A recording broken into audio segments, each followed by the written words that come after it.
गुरुदेव बंदी छोड़ कबीर साहेब की जय। बंदी छोड़ गरीबदास जी महाराज की जय। स्वामी रामदेवानंद जी महाराज की जय। बंदी छोड़ ब्रह्मपाल जी महाराज की जय। सर्व संतों की जय। सर्व भक्तों की जय। धर्मी पुरुषों की जय। श्री छुड़ानी धाम की जय। सत साहेब गरीब नमो नमो सतपुरुष को नमस्कार गुरु के नई सो नर मुनि जन साधवा संतो सर्वसदी नई सतगुरु साहेब संत सब दंडो तुम प्रणामे आगे पीछे मध्य हुए तिन पूजा कुर्बान निराकार निर्विषम काल जाल पे मंजन निर्ले कमल जनेर गुणाम अकरानुगे सोन्नत नाम सोहम चोटि समापतम सकल समाना नीरतले उज्जवल हिरंबर हरदमाम जे परवाय था है वार पार नहीं मद तुम ग्रीव जो तुमरे छिद होई गणनायक गणताना करो अनुग्रह सोई पारस पद परमाना आदि गणेश मनाओ गणनायक देवन देवा चरण कमल जोड़ाओ आदि अंत कर सेवा ब्रह्म शक्ति संगीत मृद सिद्धाता सोई अवगत गुण यतीत सत पुरुष निर्मोही जगदम्बा जगदीत मंगल रूप मुरारी तन मन अर्पो सीता भक्त मुक्त भंडारी सुर नर मुनि जन जावे ब्रह्मा विष्णु महेशा शेष सहस्र मुख गावे पूजे आदि गणेशा इंद्र कुबेर सरीखा वरुण धर्म राय जावे समरथ जीवन जी का मनीषा फल पावे 33 कोटि अधारा जावे 88 उतरे बहुजल पारा कटे यम की फांसी 33 कोटि अधारा जावे 88 उतरे बहुजल पारा कटे यम की फांसी। हम विनती करते जी गुरु जी तेरे आगे साहब तेरे आगे हम विनती करते जी गुरु जी तेरे आगे साहब तेरे आगे साहब मेरी विनती सुनो गरीब नवाज जल की बूंद महल रचा भला बनाया साज गुरु जी तेरे आगे साहब तेरे आगे हम विनती करते जी गुरु जी तेरे आगे साहब तेरे आगे साहब मेरी विनती सुनियो अर्ज आवाज नादर पे दर करे तो पुत्र पिता को लाज गुरु जी मेरे आगे साहब तेरे आगे हम विनती करते जी गुरु जी तेरे आगे साहब तेरे आगे साहब मेरी विनती कर जोरों करता तन मन धन कुर्बान जा जो मोहे जितार गुरु जी तेरे आगे साहब तेरे आगे हम विनती करते जी गुरु जी तेरे आगे साहब तेरे आगे मालिक मीरा मेहरबान सुनियो अर्ज आवाज पंजारा को शेष पर दम नहीं होत चरात गुरु जी तेरे आगे साहब तेरे आगे हम विनती करते जी गुरु जी तेरे आगे साहब तेरे आगे मीरा नामों पे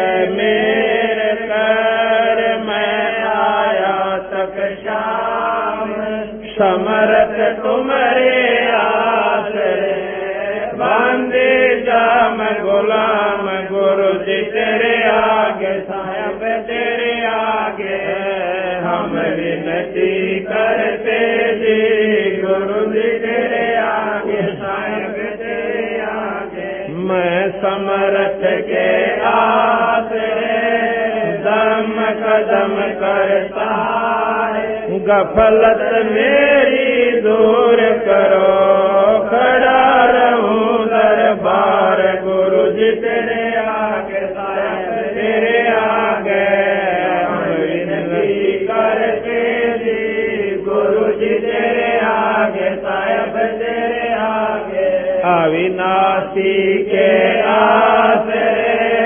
अजरावर की शान अर्थ धर्म का मोक्ष हो समर्थ राजा राम गुरु जी तेरे आगे साहब तेरे आगे हम विनती करते जी गुरु जी तेरे आगे साहब तेरे आगे अर्ज आवाज अनाथ की आज की अरदास आवन जाना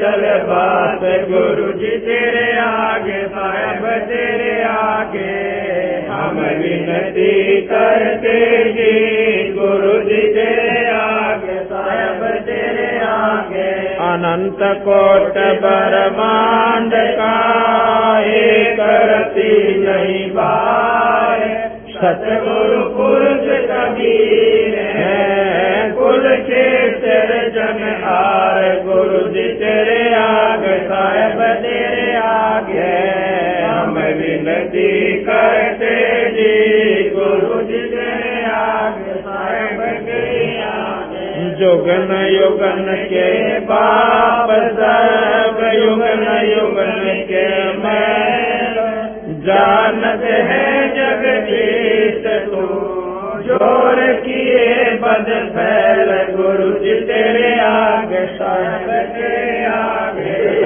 विनती करते जी गुरु जी तेरे आगे साहब तेरे आगे अलल पंख अनुराग है सुन मंडल रतीर दास गरीब उदारिया सतगुरु मिले कबीर गुरु जी तेरे आगे साहब तेरे आगे हम विनती करते जी गुरु जी तेरे आगे साहब तेरे आगे अकाल पुरुष साहेब धनी अविगत अविनाशी गरीब दास शरण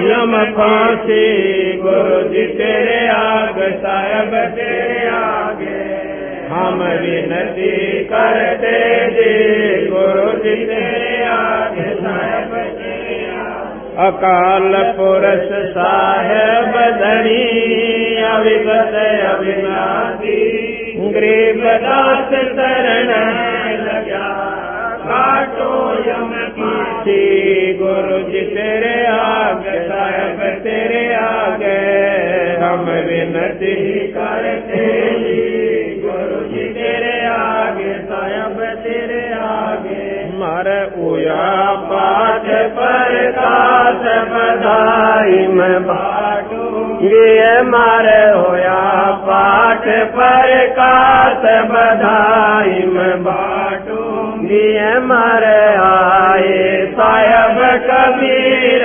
बधाई में बाटू ये मारे आए साहब कबीर बधाई में बाटू ये मारे आए गरीब दास बधाई में बाटू ये मारे आए गरीब दास बधाई में बाटू ये अमर लोक से चल कर आए अमर लोक से चल कर आए भव बंधन से जीव छुड़ाए, भव बंधन से जीव छुड़ाए, जे मंत्र सतलोक पठाए, जे मंत्र सतलोक पठाए, देते निसलवास बधाई में बाटूंगी, हमारे होया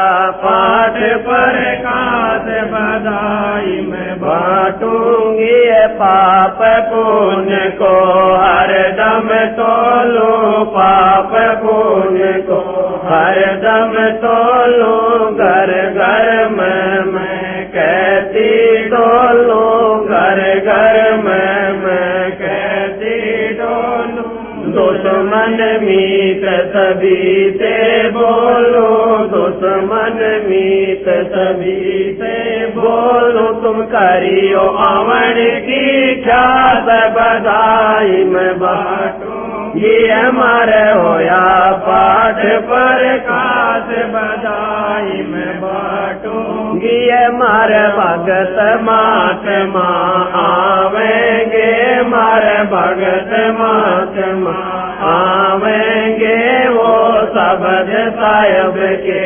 गावेंगे, वो शब्द साहिब के गावेंगे, हमारे भरम भूत मिट जावेंगे, हमारे भरम भूत मिट जावेंगे, फिर होवे नाम विश्वास बधाई में बाटूंगी, हमारे होया पाठ पर कास बधाई में बाटूंगी, नगर निवासी सब ही आना, नगर निवासी सब ही आना, आपस के मतभेद भुलाना, आपस के मतभेद भुलाना, कोई दिन में सबको चल जाना, कोई दिन में सबको चल जाना, या झूठी जग की आस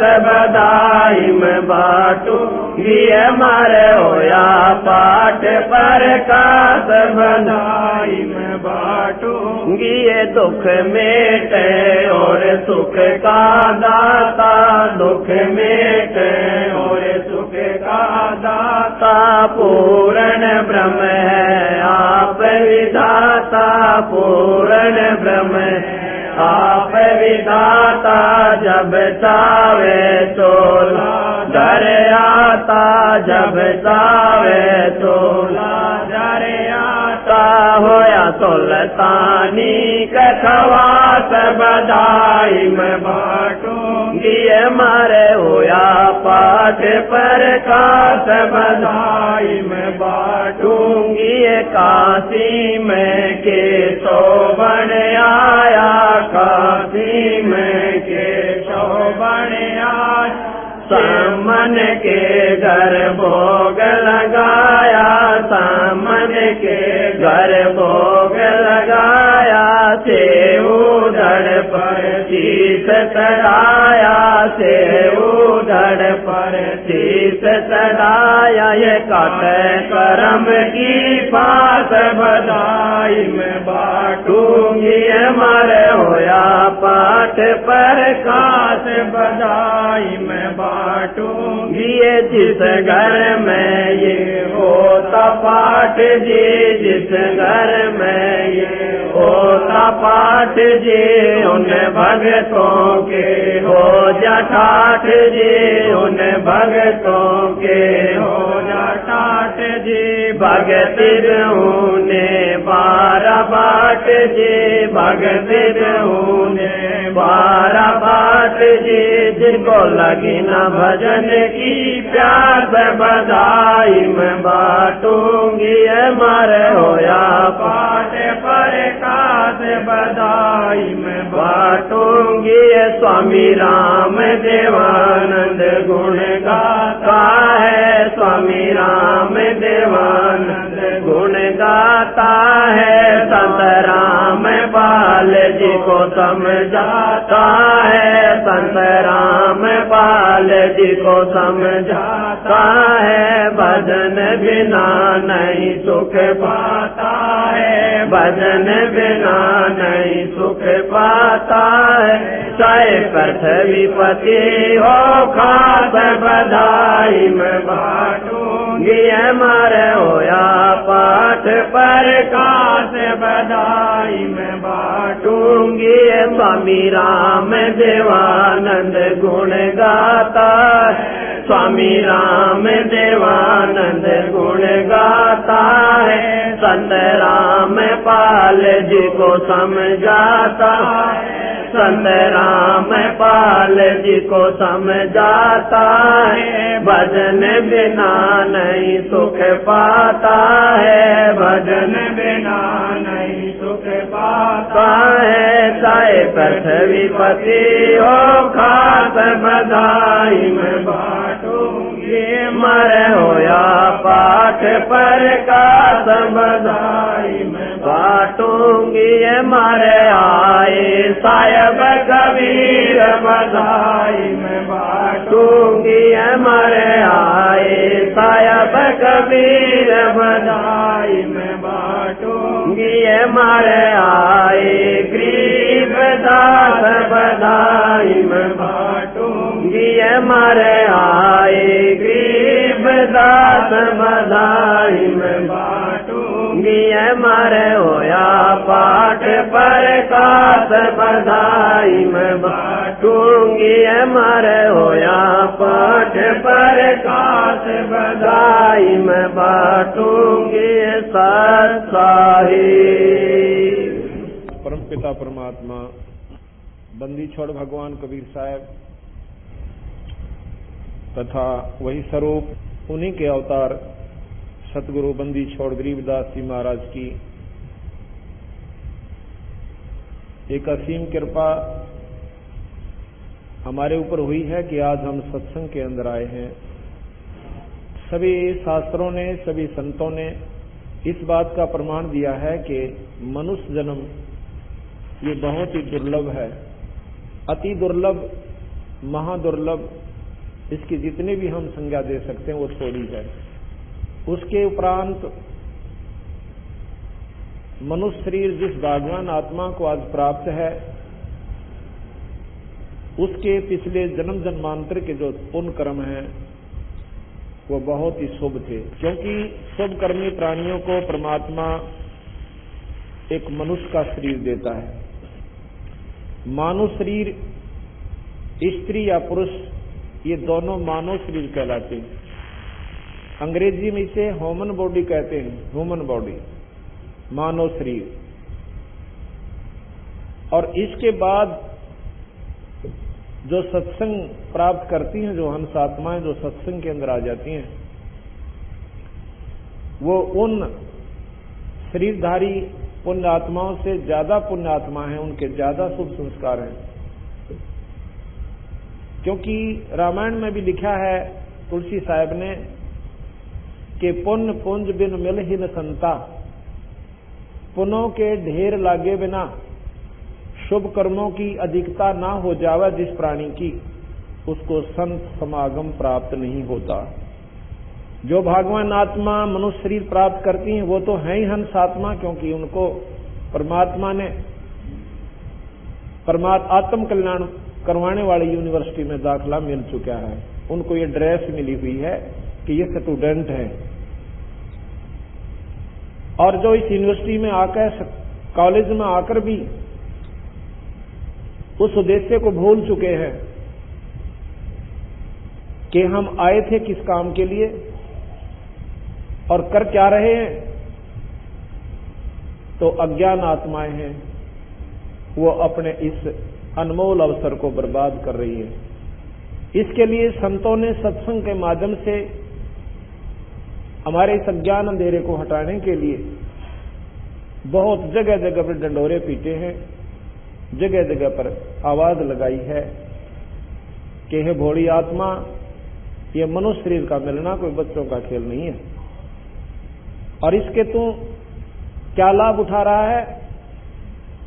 माया जोड़न की होड़ लाली, बीड़ी शराब मांस तमाकू जो ना काम करने थे मनुष्य शरीर पाकर, वो भी शुरू कर दिए। इस अंधेरे को सत्संग में हटाया जाता है। वो पुण्यात्मा जो सत्संग में आती है वो और ज्यादा शुभकर्मी होती है।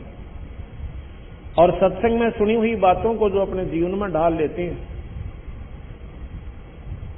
सत्संग में सुनी हुई बातों को जो अपने जीवन में ढालकर उनका अनुसरण कर लेते हैं, बुराई छोड़ देते हैं, परमात्मा का आसरा कर लेते हैं, उन भाग्यवान आत्माओं के शुभ कर्मों का वर्णन नहीं किया जा सकता। और वो भी आज के इसे गंदे कर सकते। आज जितने भी हंसात्मा सत्संग के अंदर आई हैं, ये शुभ कर्मी प्राणी हैं। इनको संत कहा है संतों ने, सतगुरु महाराज कबीर साहब ने। संत कौन होते हैं, ये परिभाषा हम आपको आगे बताएंगे।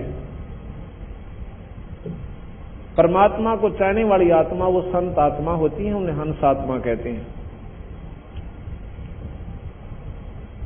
आज बंदी छोड़ भगवान कबीर साहब, पूर्ण परमात्मा, पूर्ण ब्रह्म कबीर, आज उन्होंने अपनी रजा बख्शी है कि रोहतक शहर के अंदर उस परम पिता परमात्मा की अमर कथा ये 5 दिन तक यहां पर चलेगी। गरीबदास महाराज, जिनका ये ग्रंथ साहब हम आपको खोल कर सुनाएंगे, और साथ में उन्हीं के सतगुरुदेव, उन्हीं की वही शक्ति की वाणी जो कबीर साहब है, उनका भी साथ में इनकी तालमेल हम आपस को तुलना करके आपको समझाएंगे। मनुष्य जन्म के क्या कर्तव्य हैं, मनुष्य जीवन में हमने क्या काम करने चाहिए थे और क्या हमने नहीं करने चाहिए थे, वो जानकारी आपको इन 5 दिन के अंदर बिल्कुल विस्तृत रूप से दी जाएगी। जो पुण्यात्मा लगातार 5 दिन का सत्संग सुन लेगी, उसको किसी प्रकार का संशय नहीं रहेगा भक्ति के मार्ग में। और फिर विचार करने पर बाध्य होगी वो हंसात्मा कि ये मनुष्य परमात्मा ने ये डले ढूंढता ही नहीं दिया था। हम क्या करते हैं, बच्चे हो गए,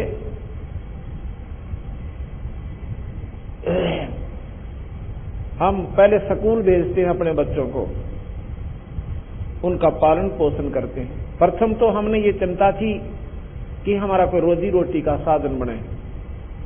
फिर घर वालों ने चिंता बनी कि बच्चे का ब्याह कर दें, लड़का हो चाहे लड़की, शादी होगी। शादी के बाद बच्चे हुए और बच्चों के फिर हमने लालन और पालन के अंदर अपना तन मन धन ला दिया।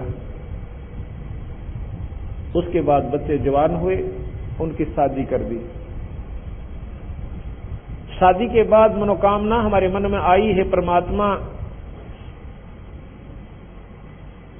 इनका संतान हो, मेरा वंश चले। वह भी सुन ली ईश्वर ने कि संतान यानी पोता और पोती, जोता और ज्योति हो गए।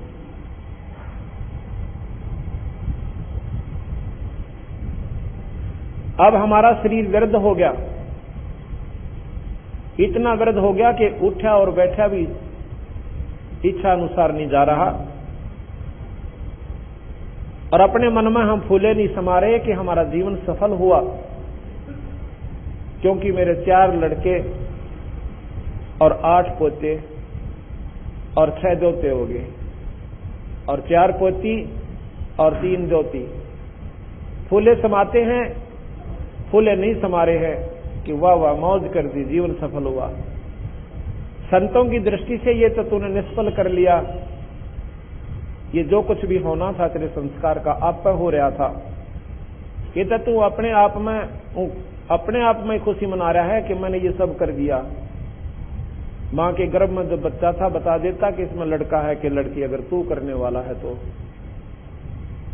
जिनके संतान नहीं होती वो बना के दिखाओ संतान, उस ईश्वर की रजा बिना, अपने संस्कार के बिना। तो इसलिए संत आकर के अंधेरे न हटावे से कि भाई जो काम करना था वो तो तने छेड़ा भी को ना, अर्थात उसकी तो शुरुआत भी ना कर पाया अनाड़ी आत्मा, और गधे और कुत्ते की जुनी पाओगा, ये तने सफल किया ही अपना जीवन। इस प्रकार सत्संग के माध्यम से यह अंधेरा हटाया जा सके कि परमात्मा का पाना कोई मुश्किल बात नहीं है, पर उसके नियम निमाने मुश्किल है हमारे के लिए। किन के लिए? जिनको ज्ञान नहीं है।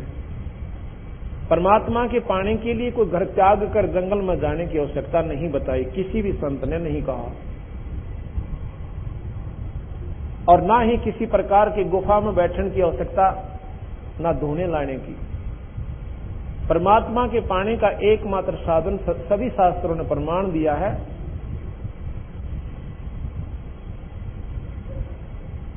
रामायण के अंदर हम बहुत घनी कथाएं भी सुनते हैं, और परमात्मा को पाने की हमारे अंदर उमंग भी बढ़ती है, और उसमें सारी रामायण का एक ही सार है। रामायण की सारी कथा को सुनकर आत्मा में कुछ जानकारी होती है। कथा के सुनने से मुक्ति, आत्म कल्याण नहीं होता। कथा के सुनने से जानकारी होती है कि भाई रावण जैसे कर्म हमने नहीं करने चाहिए। अगर हमने सद्भावना अपने भाई के प्रति हो तो विभीषण जैसी होनी चाहिए। और यदि हम परमात्मा से जायदाद और संतान ही मांग रहे हैं, यह भी हमारी महा कमजोरी है। कबीर साहब कहते हैं, क्या मांगू कुछ फिर ना रहाई, और देखत नैन चला जग जाई, 1 लाख पूत 1.25 लाख नाती, अज उस रावण घर दीवान बाती। कहते हैं ये के मांगू, रावण जैसे ठाठ तो मेरे लाख जन्म में भी नहीं हो सकते, अगर मैं परमात्मा से मांगना भी शुरू कर दूं तो। 1 लाख पुत्र और 1.25 लाख रिश्तेदार, 1 लाख पूत 1.25 लाख नाती, अन्यों का फिर उसका कोई दीपक लावणिया भी ना बचा, सर्वनाश को प्राप्त हुआ। एक परम पिता परमात्मा के नाम बिना ये जीव इतना लुट जाएगा आखिर में, और फिर पश्चाताप पड़ेगा। ये हमने जानकारी हुई तो फिर परमात्मा के पाने की रुचि उत्पन्न होती है।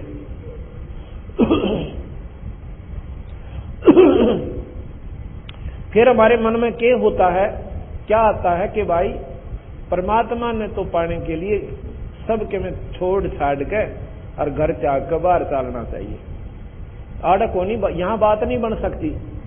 यहां तो कभी कहेंगे किसी चीज की चिंता है, या कभी कोई लाना सौदा, कभी कोई किसी का देना है, किसी का लेना है, कदे बालक बीमार हैं, कदे इनके ब्याह ना हुए, यह समस्या तो कदे भी हल ना हुआ, इसलिए घर त्याग कर और कितने बार जंगल में बैठ कर भजन करेंगे। कबीर साहब कहते हैं यह गलती भूल कर मत कर दिए, कदे को ने सोचा जंगल में भगवान मिलेगा। जंगल के अंदर जो महाकष्ट आपको होगा, भगवान तो 100 कोस चला जाएगा आपसे।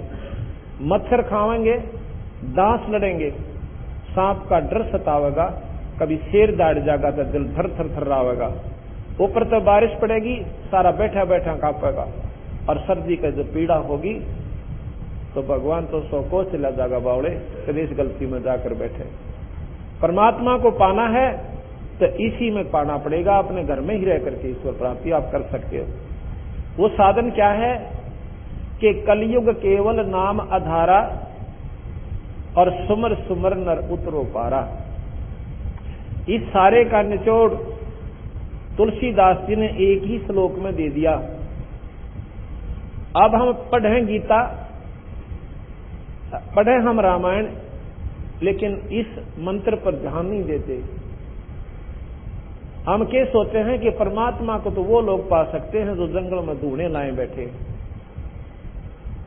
जिन्होंने घर छोड़ दिया। सतगुरु महाराज बंदी छोड़ भगवान कहते हैं कि कभी नहीं। परमात्मा को पाने के लिए एक नाम की आवश्यकता है, और नाम के जाप बिना जीव उद्धार नहीं हो सकता। तप के करने से कोई और उपलब्धि होती है, परमात्मा प्राप्ति नहीं होती। इसलिए हमने आत्म कल्याण के बारे में आपको पूरी विस्तृत जानकारी दी जाएगी। संत की परिभाषा क्या होती है, साधु किसे कहते हैं, परमात्मा पाने का एकमात्र साधन है केवल नाम का जाप। कौन से नाम का जाप और किस विधि से, परमात्मा कौन है, परमात्मा की परिभाषा क्या है, उसको कैसे पाया जाता है, ये 5 दिनों के अंदर आपको बहुत ही विस्तृत ढंग से बड़े प्यार के साथ सुनने को मिलेगा। इन 5 दिन के सत्संग में जो प्राणी लगातार सुन लेगा वो बाध्य हो जाएगा कि परमात्मा, आज तक हमने ये बात कभी सपने में भी नहीं सुनी थी। रामायण सुनी, महाभारत सुनी, गीता जी का पाठ खूब किया और सुना, वेदों की जानकारी जरूर हुई संतों के माध्यम से कि वेद बड़े श्रेष्ठ ग्रंथ हैं हमारे। पुराण सुने, पुराणों के अंदर परमात्माओं की महिमा की जानकारी हुई। आज आपको 5 दिन के अंदर हम ये सभी शास्त्र भी सुनाएंगे, पर ये बहुत संक्षिप्त रूप में और पूर्ण रूप से ज्ञान परिपूर्ण आपको होगा, सुनाए जाएंगे। इनसे आगे की जो कथा है, क्योंकि आज तक हमने स्वर्ग सुना था,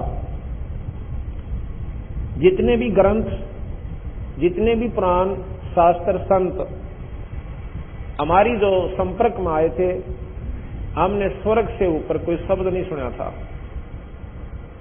अब आपको पता चलेगा कि स्वर्ग तो सबसे बड़ा धोखा इस जीव के साथ है, और इससे ऊपर एक सत्यलोक है। उस सत्यलोक का जब मार्ग हमें पूर्ण संत से मिलेगा तो हमारा पूर्ण छुटकारा यहां से होगा। सृष्टि कैसे रची गई, इसकी आवश्यकता क्यों पड़ी।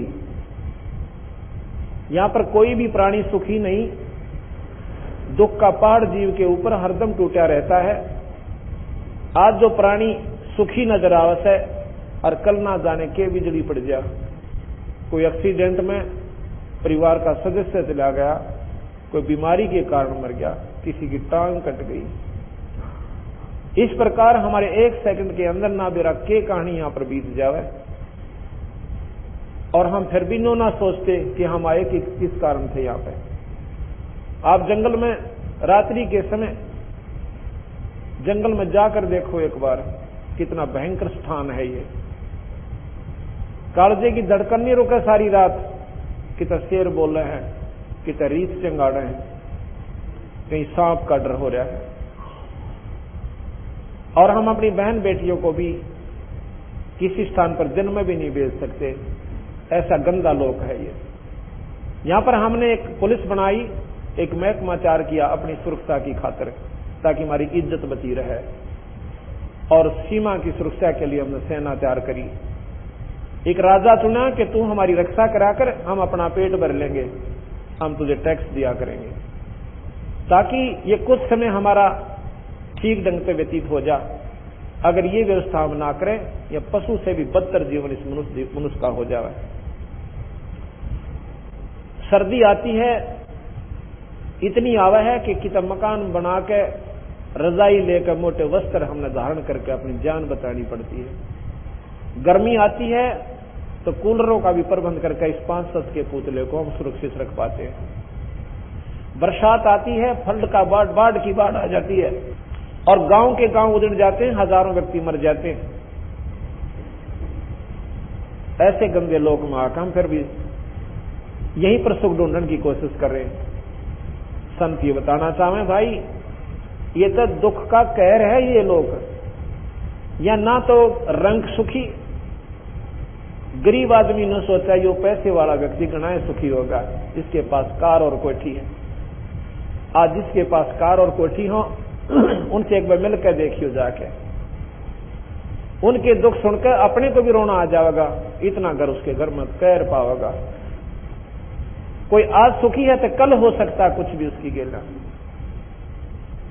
और सेठ ने सोचा जो पैसे वाला है, वो ने सोचा राजा बहुत सुखी, इसके आगे पीछे बड़ी सेना घूमती है, हर दुनिया आदर करती है। और कोई राजा से मिलकर देखना, रात में बेचारे नींद भी ना आती, सारी रात फटका लगा रहे, कोई एमएलए ना टूट जाए, कोई एमपी ना चला जा, फिर सुबह मेरी कुर्सी ना पावे। उसके बाद राजा ने सोचा है ये देव लोग बहुत सुखी होंगे जो स्वर्ग के अंदर रहते हैं। गरीबदास जी महाराज कहते हैं वो महादुखी, वो देवता लोग कति सुखी नहीं। वहां यहां से भी ज्यादा राग द्वेष काम क्रोध और बहुत ज्यादा वहां पर इससे भी ज्यादा गलत कहानियां होती हैं। इंद्र और राहिला का प्रमाण और भी बहुत से ऐसे कर्म वहां पर होते हैं जो कि यहां पर वर्णन करने योग्य भी कोई ना। फिर जब देव शरीर किन्हें प्राप्त होता है? जिन्होंने यहां डटकर भक्ति करी, भगवान विष्णु शिव माता और ब्रह्म की, और अच्छे पुण्यदान किए, उनको देव पदवी दे दी जाती है। उनका फिक्स समय होता है और उनको आखिर में ये पता हो जाता है कि 10 वर्ष तेरे इस स्वर्ग के अंदर रह गए, और उसके बाद ये जानकारी होती है कि अब तू नरक भी भोगेगा। क्योंकि 3 लोक का सबसे मुख्य नियम है कि जैसे कर्म प्राणी करेगा उसने दोनों भोगने पड़ेंगे। ये दोनों भोगे होते हैं। पुण्य कर्मों के लिए स्वर्ग बनाए और पाप भोगने के ताई नरक बनाए, और कुछ ऐसे कर्म बनाए जो कि आपको 184 में ही भोगे होंगे। ये कर्म ना स्वर्ग में आपको भोगने और ना ही नरक में, इनका भुगतान आपने इस मृत मंडल के कुएं में, इस जेरे में, इस कैद में काटने होंगे। जब देवता लोगों को पता चलता है कि मेरे 10 वर्ष बकाया हैं, उनका भोजन छूट जाता है, नींद आनी बंद हो जाती है। उनको ये मृत मंडल के कहर दिखाई देते हैं कि कुत्ते और कुतिया बनकर धक्के खाए थे, कभी सूर और सूरी बनकर हम तंग पाए थे। ये परमात्मा अब ना जाने हमारे से कोई शुभ कर्म बन पाओगा भी कि नहीं बन पाओगा। ये कोई समय होता है जिसमें मनुष्य शरीर हो, संतों के दर्शन हो, परमात्मा का नाम मिल जाए। ये बार बार ये तीनों नंबर नहीं मिला करते। इसी प्रकार जो देवलोग स्वर्ग में रहते हैं, जो दूसरे व्यक्ति जो स्वर्ग में अपना स्वर्ग भोगने के लिए गए, उनका तो कहना है कि ऐसे बेचारे कोई 10 वर्ष की खातिर गए, कोई 5 वर्ष के लिए गए। और यहां पर के कर्म है कि पाप ज्यादा बनते हैं और पुण्य बने थोड़े।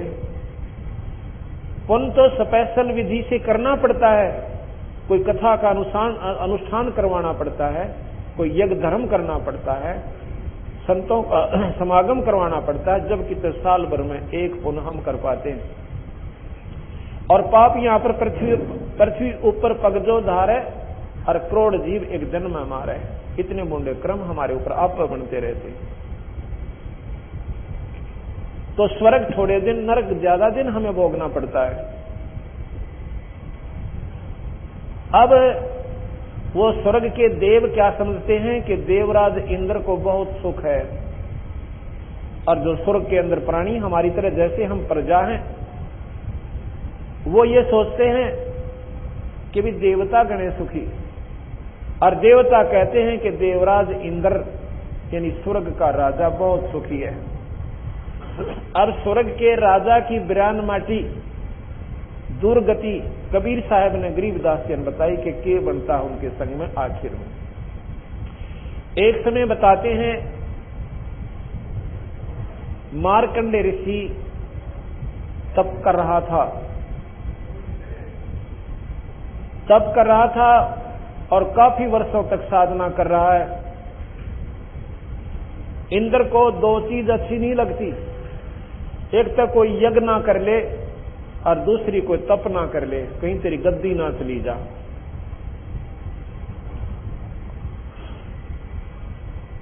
अलकारे छूटे रहते हैं। जैसे विश्वामित्र ने तप किया था लेकिन इंद्र ने नहीं सुहाया, उर्वशी भेज दी और उर्वशी ने जाकर उसके तप को खंड करके शादी कर ली। शादी करके एक लड़की होने के बाद विश्वामित्र के गोड्डा में वह लड़की छोड़कर चली जाती है। विश्वामित्र के तप को उसने खंड कर दिया, क्योंकि इंद्र ने यह बात कतई नहीं अच्छी लगती, कोई तेरे राज को प्राप्त ना कर ले। मार्कंडे ऋषि ने जब घोर तप किया, जाप कर रहा था, इंद्र ने सोचा कि ये ऋषि तो तेरी गद्दी को अवश्य प्राप्त कर लेगा। उसने अपनी इंद्राणी भेज दी कि ये ऋषि किसी और के बस का नहीं है, तुम जाकर के इसका काम बिगाड़ सकती है। कहते हैं उर्वशी आई, चारों तरफ बड़ी सुगंध छोड़ दी, बड़ी अच्छा ऋतु बना दिया, और स्वयं मार्कंडे ऋषि के सामने नाचने लगी। ऋषि की आंखें खुली हैं और देख रहा है। उर्वशी खूब नाच नाची, सैकड़ों प्रकार के उसने अपने सारे बाजे बजा लिए और बढ़िया गाने तो गाने एक से एक बढ़िया सुना लिए, पर मार्कंडे ऋषि टस से मस नहीं हुए। गरीबदास जी महाराज ने लिखा है कि आखिर में वो कति नगन हो जाती है। तब मार्कंडे ऋषि कहता है, बेटी ए बहन यहाँ के काम आई थी। इतनी बात को सुनकर उसी शर्मांदी हो जाए, वस्त्र पाकर कहती है, भगवान हे ऋषि जी, इस बनखंड के ऋषि तो मेरे स्वरूप को देख कर ही पागल हो लिए थे, और तुम ना जाने कहाँ रहती है तुम्हारी समाधि, तुम क्या समाधि क्या चीज है ये बताएंगे आपको आने वाले समय में। समाधि एक ऐसी स्थिति आ जाती है, ये प्राणी यहाँ से बहुत दूर पहुंच जाती है इसकी सुरती, और वहां पर कोई चीज देख रहा होता है, तो क्या पूछती है कि आपकी समाधि कहाँ थी जो आपने मेरे इतने सुंदर गाने और नाच भी पसंद नहीं आए। मार्कंडे ऋषि बोला कि तू कौन है, कहां से आई है उर्वशी? तो वो कहती है कि मैं इंद्रलोक से आई हूं, और आप ना जाने आपकी समाधि कहां थी जो कि आप मेरे इस सारे खेल को नहीं, इससे डिस्टर्ब नहीं हुए, यानी इससे आपका मन भंग नहीं हुआ। तो वो कहने लगे कि आप एक काम करो, मार्कंडे ऋषि से वो ऋषि कहती है, क्या कि आप मेरे साथ इंद्रलोक में चलो। क्या की खातिर? कि नहीं तो न्यों कहेंगे या मल अखाड़ा हाराई और मेरी हंसी करेंगे वो लोग। तो वो कहने लगे कि ये इंद्र मरेगा जब तुम क्या करेगी? कि ऐसे ऐसे मैं 14 इंद्र वरूंगी, मेरी इतनी आयु है उस इंद्राणी की कि 14 इंद्र मैं भोग के और तब मैं मरूंगी, और जितने इंद्र मरेंगे वो गधे बनेंगे, और मैं मृत मंडल में फिर गधी की होगी। ये स्वर्ग की उपलब्धि गरीबदास महाराज बताते हैं। स्वर्ग का राजा इंद्र इस मृत मंडल में वहां अपने पुण्यों के प्रभाव से स्वर्ग का राज्य भोग के, और यहां इस मृत मंडल में गधे की जूनी पाता है। और जो उर्वशी जो 14 इंद्रों की आयु तक उनकी पत्नी बनी रहेगी, वो आखिर में स्वयं स्वीकार करती है कि मैं मृत मंडल में गधी की होंगी। तो फिर मार्कंडे ऋषि कहता है कि मेरे को तू वहां किस लिए ले जावा थी? कि अपनी इज्जत रखन ताई। गरीबदास जी महाराज कहते हैं, मार्कंडे ऋषि बोला फिर गधियां की इज्जत किसी, जब 14 तेरे खसम वही हो जाएंगे, फिर इज्जत की तरह बात क्या की रहेगी। उर्वशी शर्मिंदा होकर चली जाती है, इंद्र आ जाता है। इंद्र कहता है, बंदनिवाज, इंद्र की गद्दी को प्राप्त करो, हम हार गए तुम जीत गए। मार्कंडे ऋषि कहता, रे इंद्र तू क्या कहे? इंद्र का राज हमारे लिए काग की बीट है, यह हमने ना चाहिए, तुझे बनी रहे। उर्वशी को महाराज ने बताया था, मार्कंडे ने, जब उसने पूछा था कि आपकी समाधि कहाँ रहती है, कहने लगा कि मेरी समाधि वहां रहती है ब्रह्मलोक में, जहां पर तेरे जैसी तो उन नाचने और गाने वाली अप्सराओं के पैर धोती हैं, और मत न देख कर क्या रीजू। तात्पर्य उनका ये था कहने का कि जो वहां पर सुख है उस ब्रह्म दरबार के अंदर है, यहां तो स्वर्ग में भी कोना। इस प्रकार इंद्र से कहा मार्कंडे ने, इंद्र छोड़ दे इस उलझेड़े ने, कुछ ना जरा इस राज में। ये 2 दिन का सुख से भाई, फिर पशु जोनी में जाएगा। अरे ला तेरे को रास्ता बता देता हूं, और ब्रह्मलोक में तू वहां की साधना कर ले, त्यागी कच्चे सांग ने। अब जिसने थोड़ा सा भी यहां सुख है वो उसने त्यागन में कति राजी नहीं है। इंद्र क्या कहता है कि महाराज जी ये तो मौज मारन दो, फिर देखांगे कदे। फिर टट्टू देखा, जगत अपने पासे के देखेगा। देखना तब है जब शुभ अवसर मिल रहा है, संत मार्ग दर्शन करने लग रहे। हम तो पृथ्वी के राज को ही बहुत कुछ मानते हैं, और संतों ने स्वर्ग के राज को भी काग की बीट कहा। गरीबदास जी महाराज कहते हैं, इंद्र दा राज काग दा बेस्टा। ये जो काग की बीट के समान है, जिन संत ने उस परम पिता परमात्मा सतपुरुष के मार्ग का पूर्ण ज्ञान हो गया। स्वर्ग क्या चीज है? कबीर साहब गरीबदास जी हमें बताते हैं कि जिस प्रकार इस गर्म क्षेत्र में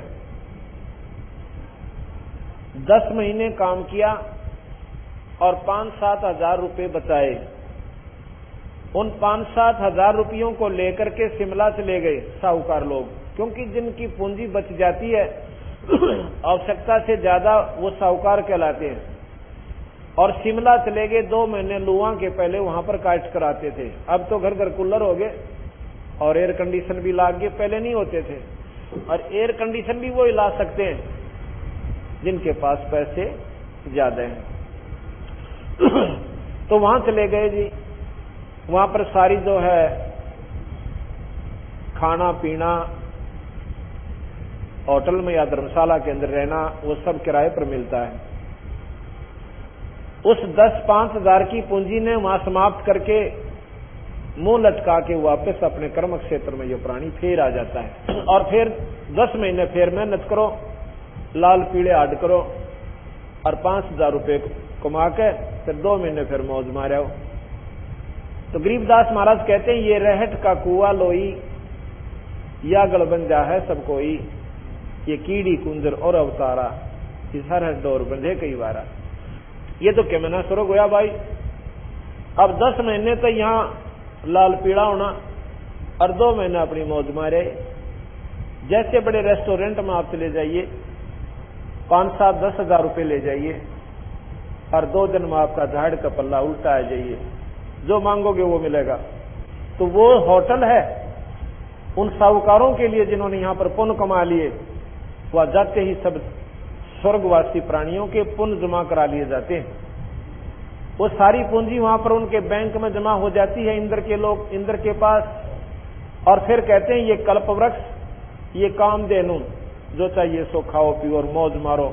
इधर ये नाचने गाने वालों अप्सराओं का वो बना हुआ है स्थान, यहां जाओ, वहां टिकट कटवाओ अपनी, जाओ, आपकी ऑटोमेटिक टिकट वहां पर आपकी पूंजी से क्षीण होती रहेगी।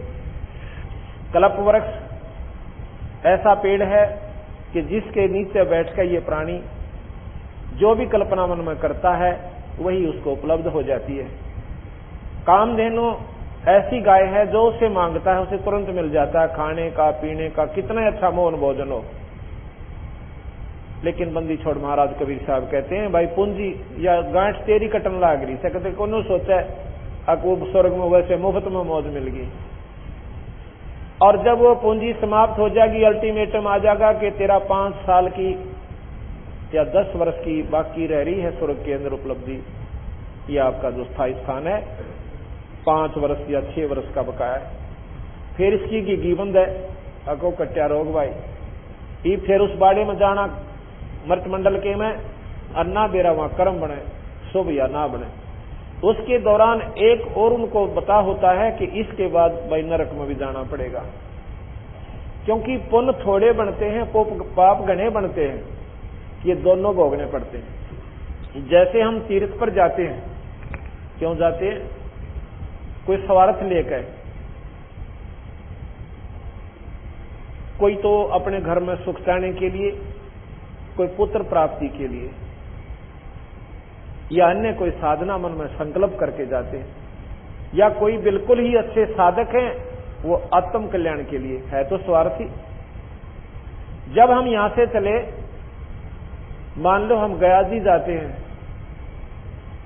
यहां से हजारों किलोमीटर दूर हम पैदल जाएं, बस से जाएं या अपनी गाड़ी ले जाएं, हम चले अपने स्वार्थ के ताई, और वो जीव जंतु कीड़े और मकोड़े चींटी वो अपने बच्चों की खातिर भोजन लेने के लिए अपने घर से निकले, और हमने उनको बड़े अच्छे प्रेम के साथ या तो पैरां तले मार दिया या गाड़ी के पहिया तले कुचल दिया, और अपने स्वार्थ की खातिर हम जा रहे हैं।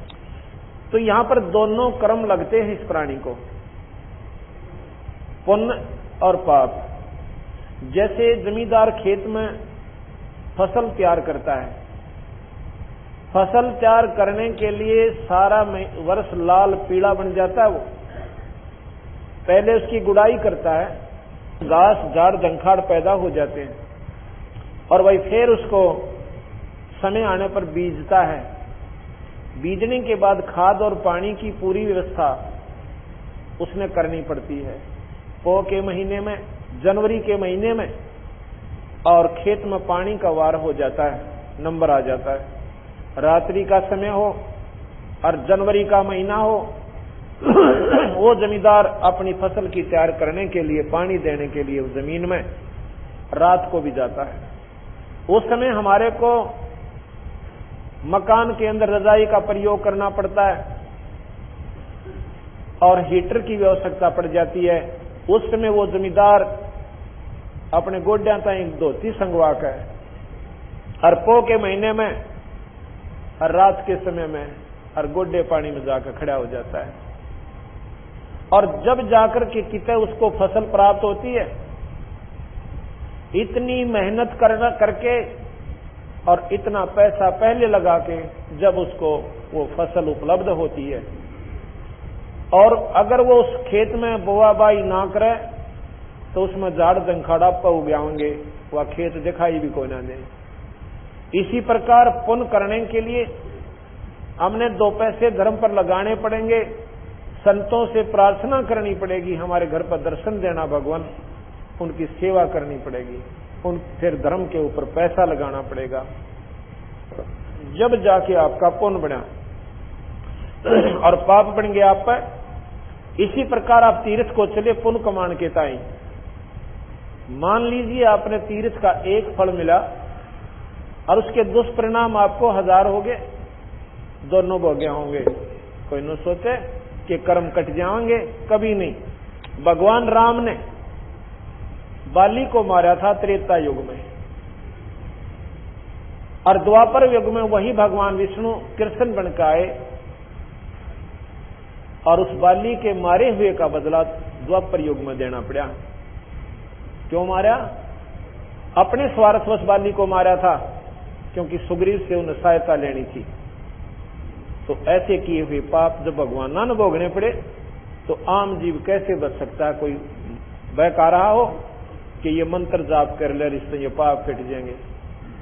जब जिस भगवान का हम मंत्र जाप करें उस भगवान ने स्वयं भोगना पड़ा, या गलती मत करना महाराज कहते हैं कबीर साहब। इस प्रकार इन बातों से हमें जानकारी होगी कि भाई ये स्वर्ग भी फेल, और कर्म कटे बिना जीव का छुटकारा होना, और कर्म यहां कट नहीं सकते। कैसे नहीं कर सकते? हम किसका जाप करते हैं? भगवान विष्णु या शिव का। ओम मंत्र जाप करते हैं भगवान निरंजन का।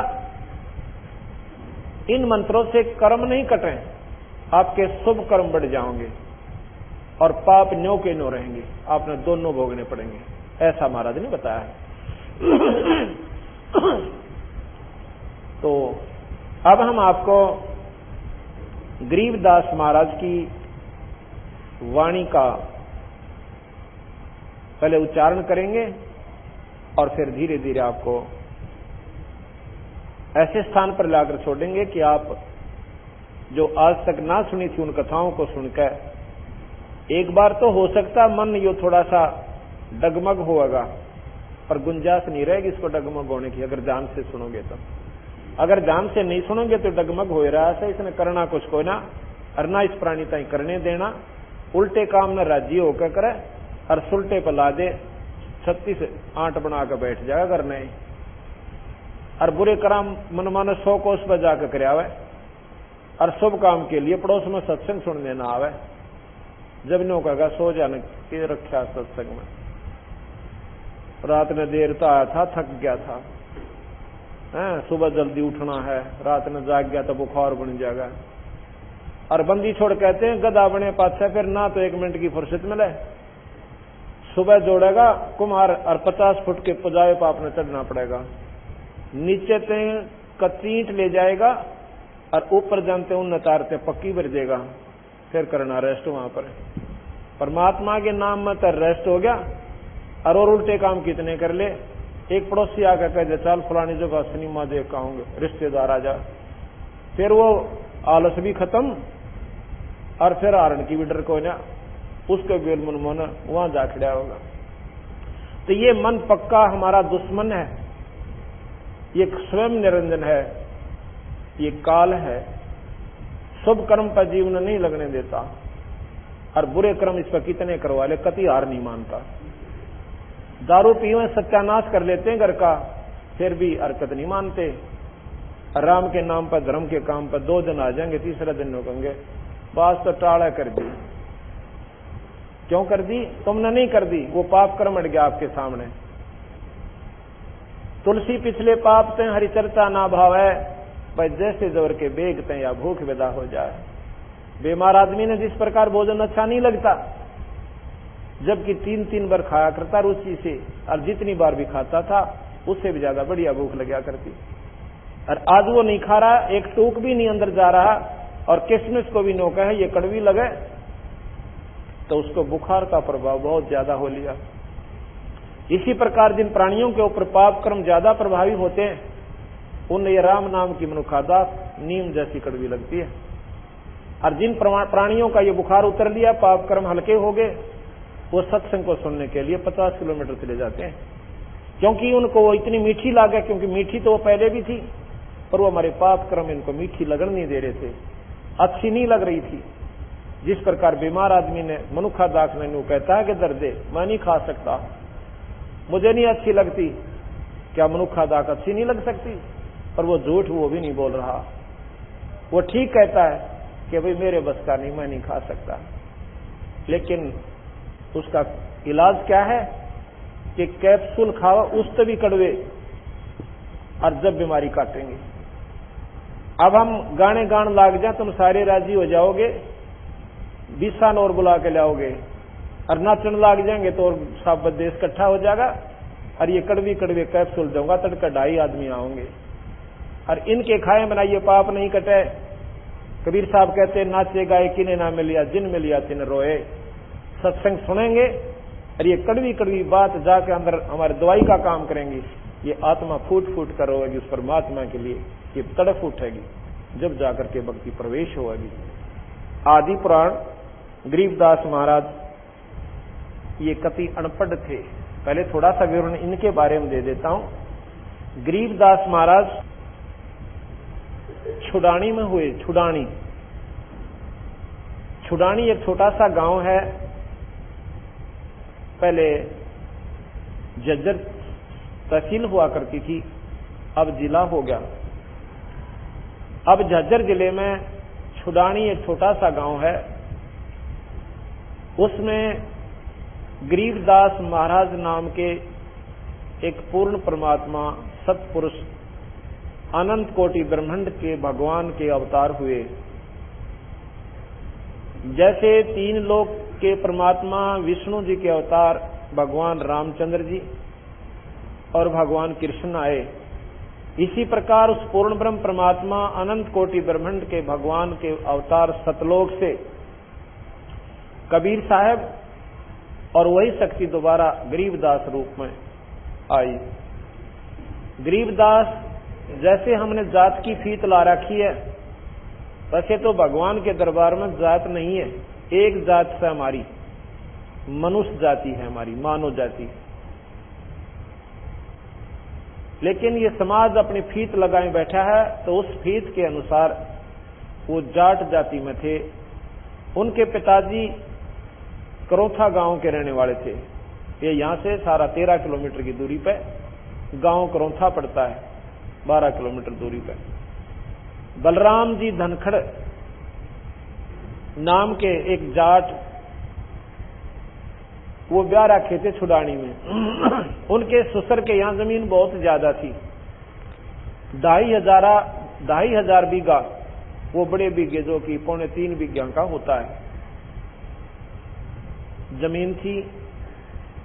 और उनके कोई संतान नहीं थी। शिवलाल जी थे छुडानी के, जो बलराम जी के ससुर, और गरीबदास जी के नाना जी।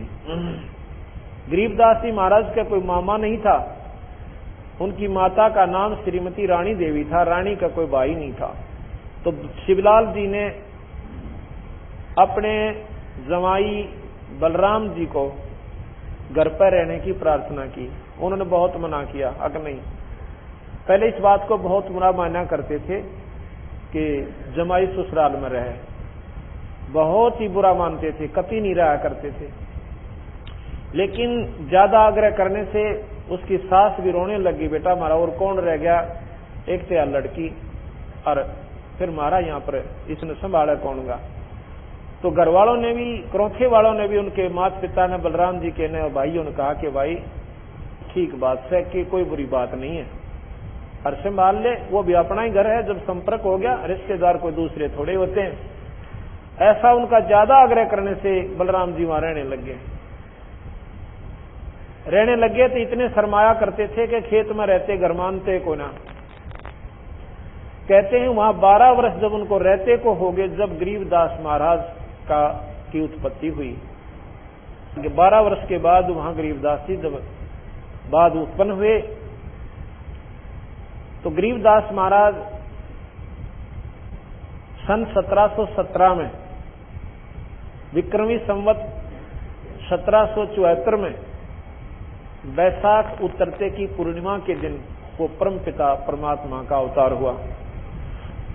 गरीबदास जी महाराज जब 10 वर्ष के थे और पाली जाते थे, पहले पढ़ाई नहीं थी, कतई अनपढ़ थे, और उनके नाना जी गऊ बहुत रखा करते थे।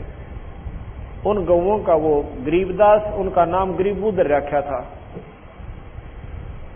क्यों? बूढ़ा सा नाम ढूंढा करते नदीज की औलाद का, कदे बढ़िया नाम दर्जरी उम्र ना जावे, तो उसका नाम गरीबूदर दिया। गरीब यानी कोई अभिमान का नाम ना हो, जिससे बच्चा हमारे हाथों में ना रहे, भगवान नाराज हो जाए, ऐसी हमारी धारणा होती थी। इतनी धार्मिकता थी हमारे अंदर। गरीब नाम दर दिया, गरीबू कहने लग गए। 150 के करीब गायें तो अपनी थी, और भी गांव के 5-4 पाली इकट्ठा गांव का गाय का समूह करके, और उन्हीं की जमीन में चराया करते थे। चरागा बना रखे थे बहुत लंबे चौड़े। जमीन बहुत कम बुवाई होती थी, क्योंकि बारिश होगी तब बोलिया ना, कोई जमीन नहीं हुआ